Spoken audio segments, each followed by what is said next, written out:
She shared more stories about Grandpa and how proud he would be of us for standing up for ourselves. She's also been a great mediator in family conflicts, always advocating for fairness and understanding. This whole experience has taught me a lot about the true meaning of family. I've realized that sometimes the family you choose can be more supportive than the one you're born into. I've formed closer bonds with my aunts, uncles, and cousins who stood by me, and I've even developed a close-knit group of friends who have been incredibly supportive throughout this ordeal. I've also learned the importance of self-care and setting boundaries.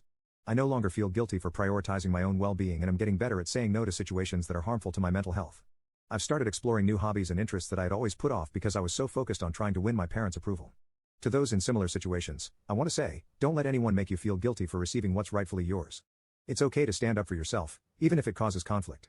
Family dynamics can be complicated, but you deserve to be treated with respect and fairness. Remember, it's never too late to start healing and building the life you deserve. Seek therapy if you need it, surround yourself with supportive people, and don't be afraid to set boundaries. Your worth isn't determined by how your family treats you, but by who you are as a person. Thank you again to everyone who offered advice and support. It meant more than you know during a really difficult time. While the journey hasn't been easy, I'm looking forward to the future with a sense of optimism and self-assurance I haven't felt in years. I'm excited to see where this new chapter of my life will lead, and am committed to breaking the cycle of favoritism and creating healthier relationships in my own future family. Update: my parents always favored my sister. So when Grandpa's will left me a $500,000 inheritance, they tried to steal it and give it to my sister. But little did they know that my grandparents had other plans. Part 3. One day, a few months after the inheritance drama, I received a call from Amy. She sounded upset and asked if we could meet for coffee. When we met, she looked stressed and tired. "What's wrong, Amy?" I asked. She took a deep breath and said, "I can't live like this anymore. Mom and Dad are constantly pressuring me, and I feel like I'm letting everyone down." I felt a mix of sympathy and frustration.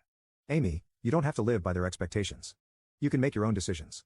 She nodded, tears in her eyes. "I know, but it's hard. They make me feel guilty for everything. I don't even want the inheritance anymore. I just want to be free." This was a turning point for both of us. I encouraged Amy to seek therapy and find a job that she actually enjoyed.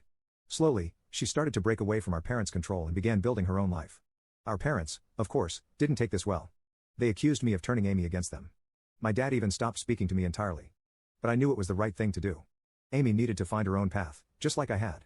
Over time, Amy and I grew closer. We supported each other through the tough times and celebrated our achievements together. Our bond became stronger than ever, and we found comfort in knowing we had each other's backs. Meanwhile, my mom continued to make efforts to mend our relationship. She apologized for the years of favoritism and admitted she had been wrong. While it didn't erase the past, it was a step towards healing. As for my dad, he remained stubborn. He refused to acknowledge any wrongdoing and continued to distance himself from me. It hurt, but I accepted that I couldn't change him. I focused on building a happy and fulfilling life for myself, surrounded by people who cared about me. Grandma remained a constant source of support and wisdom. She encouraged both Amy and me to follow our dreams and not let anyone hold us back.